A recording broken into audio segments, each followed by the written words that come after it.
यूरोपीय देश ऑस्ट्रिया में यूक्रेन के मुद्दे पर भारी मतभेद नजर आ रहा है। दक्षिणपंथी पार्टी के सांसदों ने जेलेंस्की की स्पीच का बायकॉट किया है।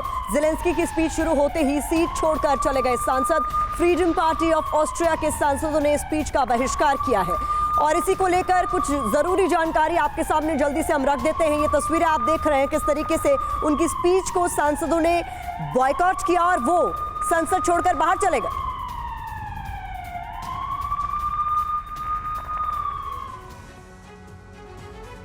तो आइए देखते हैं जेलेंस्की की स्पीच को लेकर ऑस्ट्रियाई सदन में क्या कुछ हुआ और फिर इस पूरे घटनाक्रम पर अपने एक्सपर्ट्स की राय भी जानेंगे। जल्दी से आपको बता देते हैं ऑस्ट्रियाई सदन में जेलेंस्की के वर्चुअल भाषण का बॉयकॉट हुआ और यहाँ पर क्या कुछ हुआ। जैसे ही भाषण शुरू हुआ, फ्रीडम पार्टी ऑफ ऑस्ट्रिया के सांसद जो है वो सदन छोड़कर चले गए। बिल्कुल। और क्या आरोप लगाया गया इनकी तरफ से? आरोप ये लगाया गया कि यूक्रेन की वजह से देश की न्यूट्रलिटी भंग हो रही है।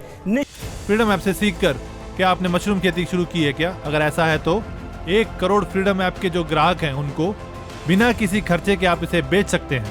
निष्पक्षता जा रही है। सांसदों ने स्लोगन दिया, न्यूट्रलिटी को हाँ, युद्ध उन्माद को ना।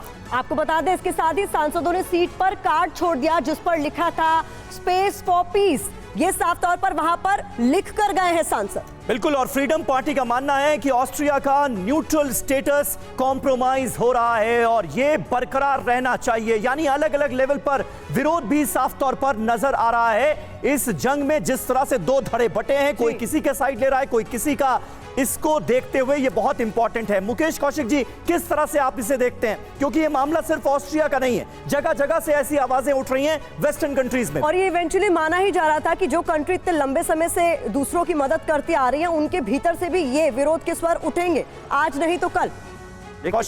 ये बहुत बड़ी खामोश शांति थी यूक्रेन की, जब तक वहाँ का नेतृत्व ये मानता था कि रूस से झगड़ा करके उसको कुछ नहीं मिलेगा बल्कि तबाह हो जाएगा, तब तक ये शांति बनी रही। लेकिन यूरोपीय देशों को, नाटो को, पश्चिमी देशों को, अमेरिका को जब जेलेंस्की के रूप में एक जोकर मिल गया तो उन्होंने उसको पूरे ज़मीन यूक्रेन की दी और रूस को टेम करने की अमेरिका ने सोच ली। ये जेलेंस्की अगर उनके पास न होते तो शायद ये युद्ध न होता।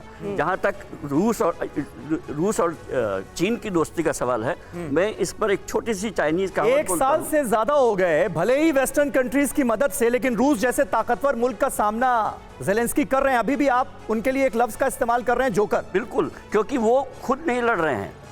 फ्रीडम ऐप से सीखकर क्या आपने मशरूम खेती शुरू की है क्या? अगर ऐसा है तो 1 करोड़ फ्रीडम ऐप के जो ग्राहक हैं उनको बिना किसी खर्चे के आप इसे बेच सकते हैं।